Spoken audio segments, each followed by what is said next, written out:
गुरु प्यारी साध संगत जी, नमस्कार जी। आप सब कैसे हो?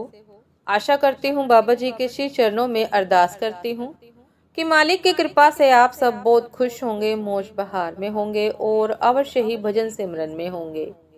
साध संगत जी, मैं हाजिर हूँ आज आप सभी से एक बहुत ही खूबसूरत साखी साझा करने के लिए। एक पारिवारिक साखी। उम्मीद करती हूँ ये साखी आप सभी को बहुत पसंद आएगी। चलिए साध संगत जी, समय न गवाते हुए शुरू करते हैं। साध संगत जी, प्रिंसिपल वर्मा जी जैसे ही घर से निकले, पीछे से उनके पिता ने आवाज लगाई, बेटा जी, मेरी आंख का ड्रॉप खत्म हो गया है। 3 दिन हो गए, तुम ऑफिस जा रहे हो तो लेते आना।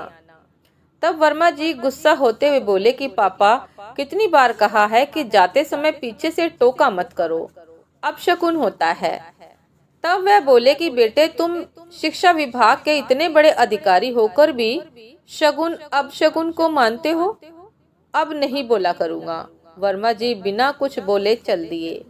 कुछ ही देर में वह एक विशाल सभा कक्ष में जाकर मंच पर बैठ गए और वहां उपस्थित अधिकारी कर्मचारियों के अभिवादन के बाद बोले कि साथियों, शासन के आदेश अनुसार यह 2 दिवसीय मीटिंग हो रही है, जिसमें हमें स्कूल चलो अभियान की ट्रेनिंग लेना है। तभी उनकी नज़र देर से मीटिंग में प्रवेश करते हुए एक शिक्षक मोहन शर्मा जी पर पड़ी तो चिल्लाकर बोले कि मास्टर मोहन शर्मा, यह कोई टाइम है मीटिंग में आने का? क्यों न आपका एक दिन का वेतन काटा जाए। आज लेट हो गए। आज आप लेट क्यों आए? इस बात का स्पष्टीकरण लेकर आना, कल लेकर आना। साध संगत जी, मास्टर मोहन शर्मा जी बिना कुछ बोले सर झुकाए खड़े रहे।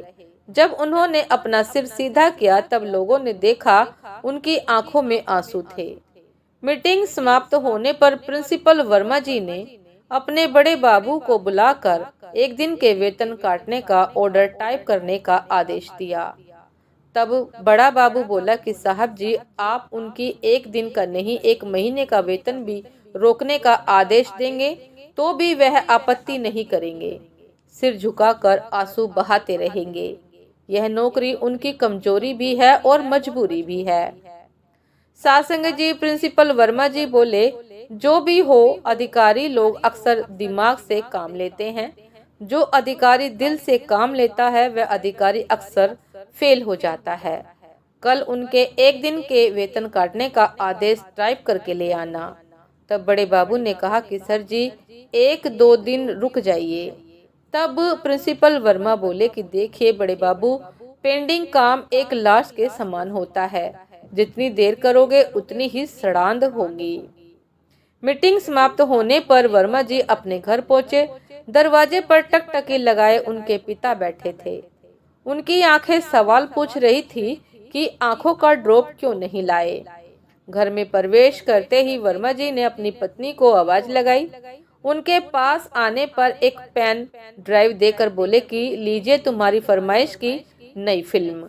वह बोली, मैंने कब फरमाइश की? चलो ले आए तो अच्छा किया, लेकिन आपके पापा 3 दिन से आंखों का ड्रॉप मांग रहे हैं, वो भी ले आते। वर्मा जी बोले कि चलो अब मूड खराब मत करो, वो फिजूल की फरमाइश करते रहते हैं, चलो फिल्म देखें।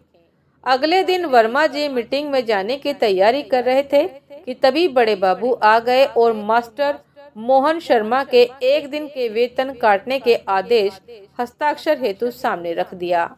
वर्मा जी ने वह आदेश पढ़कर हस्ताक्षर करके अपने पास रख लिया। बड़े बाबू ने कहा कि सर जी, अभी आप भी मीटिंग में जा रहे हैं, मुझे भी वहीं चलना है सर जी। आपकी शान के विरुद्ध एक निवेदन है।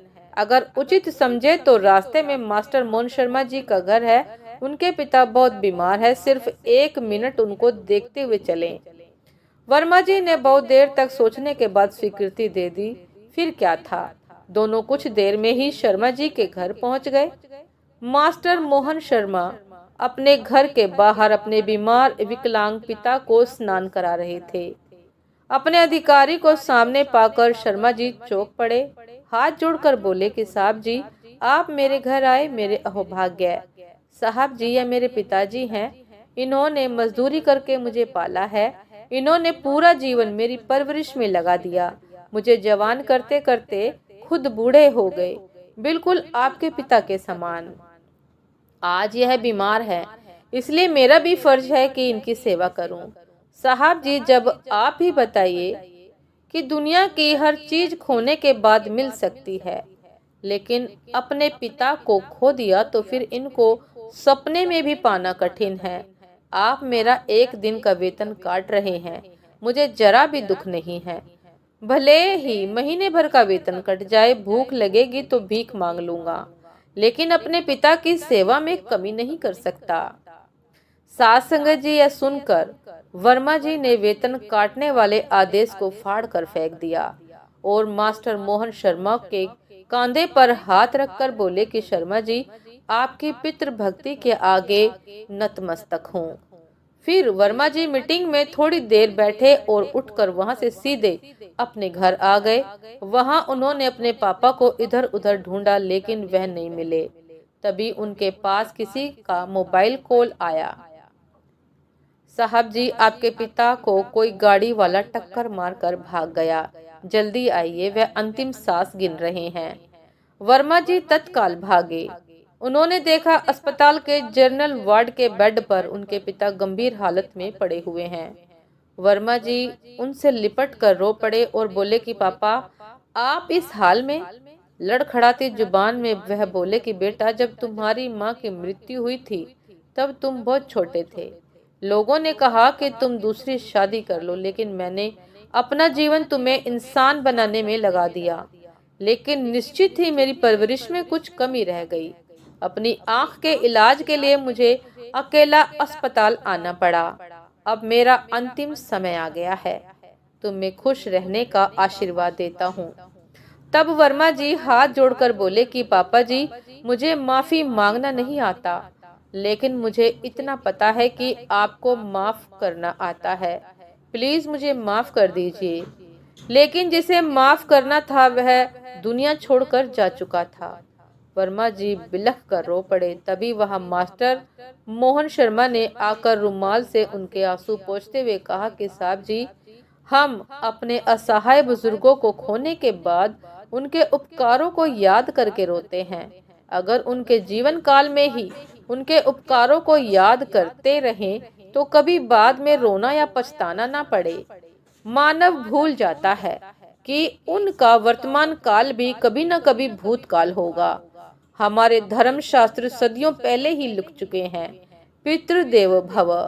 यह असत्य नहीं है, लेकिन हम पुराणों के साथ नहीं, जमाने के साथ चलते हैं और अपने माता पिता के साथ, अपने बुजुर्गों के साथ गलत करते हैं। उनके जाने के बाद हमें उनकी कमी महसूस होती है और फिर अपने किए पर पछताते हैं।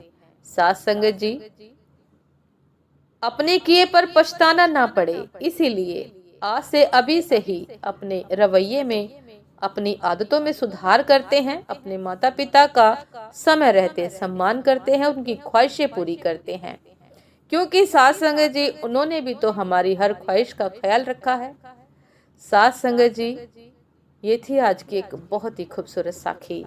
उम्मीद करती हूँ ये साखी आप सभी को बहुत पसंद आई होगी।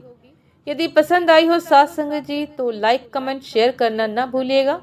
चैनल पर जो भी नए हैं कृपया करके सब्सक्राइब कर लीजिएगा, ताकि चैनल पर मिलने वाली सभी शब्द साखियों की अपडेट आप सभी को समय पर मिलती रहे। साथ संगत जी, दासी को भी आज्ञा दीजिए। आपसे फिर मिलते हैं एक नए शब्द साखी के साथ, एक नए विचार के साथ। तब तक के लिए नमस्कार जी। सदा खुश रहिए, मुस्कुराते रहिए, भजन सिमरन करते रहिए और अपने माता पिता का, अपने बुजुर्गों का, परिजनों का ख्याल रखिए। मान सम्मान में कभी कमी न रहने पाए, उनका ख्याल रखने में कभी कमी न रहने पाए। हमेशा कोशिश कीजिएगा। नमस्कार जी।